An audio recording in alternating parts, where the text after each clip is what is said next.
Welcome back to the channel.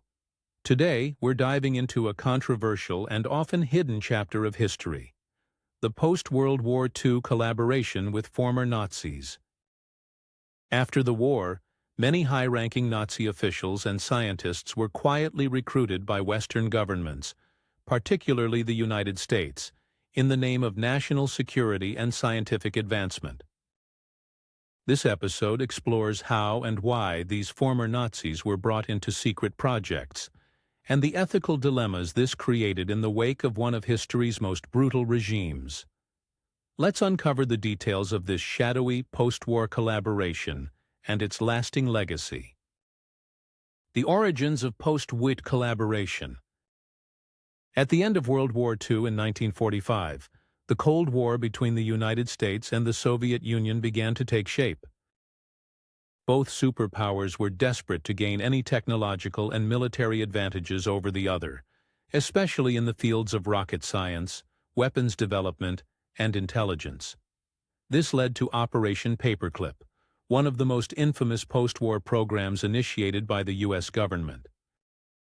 Under Operation Paperclip, the U.S. secretly recruited over 1,600 former Nazi scientists, engineers, and technicians. Some of these individuals, like Wernher von Braun, had worked directly for Hitler's regime and were implicated in war crimes, such as the use of forced labor in the production of the V-2 rockets. Nevertheless, von Braun and many others were given new identities and brought to the United States to work on cutting-edge military and space projects.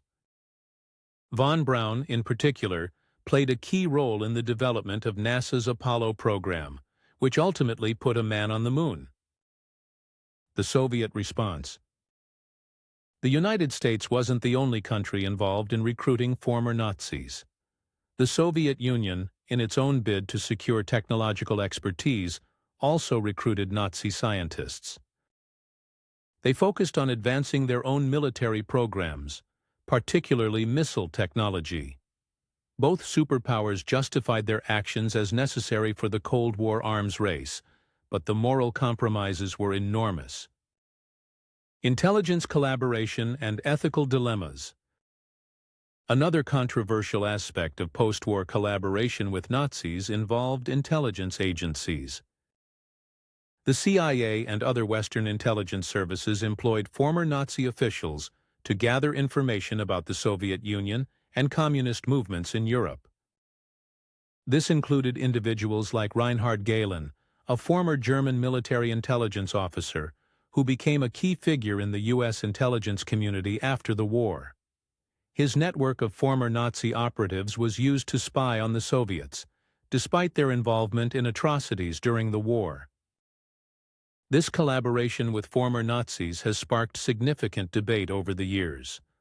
On one hand, it was seen as a pragmatic choice in the face of a new global threat, the rise of communism.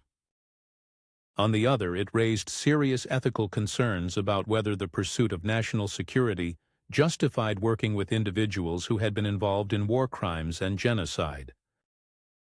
The legacy of post-war collaboration. The post-war collaboration with former Nazis leaves a complex and troubling legacy. Many of the technological advancements and intelligence breakthroughs that helped shape the Cold War were directly tied to individuals who had served one of the most brutal regimes in history. While their contributions to space exploration and military innovation were significant, the moral questions about their recruitment remain unresolved.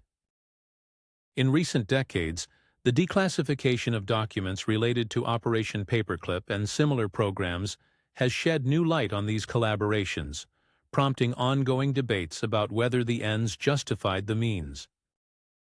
These revelations also serve as a reminder of the difficult choices that governments make in the name of national security.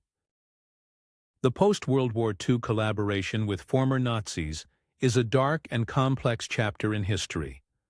While it contributed to scientific and military advancements, it also forced nations to confront uncomfortable ethical dilemmas. As we continue to reflect on this period, it's important to remember the consequences of those decisions and the moral compromises made in the pursuit of progress.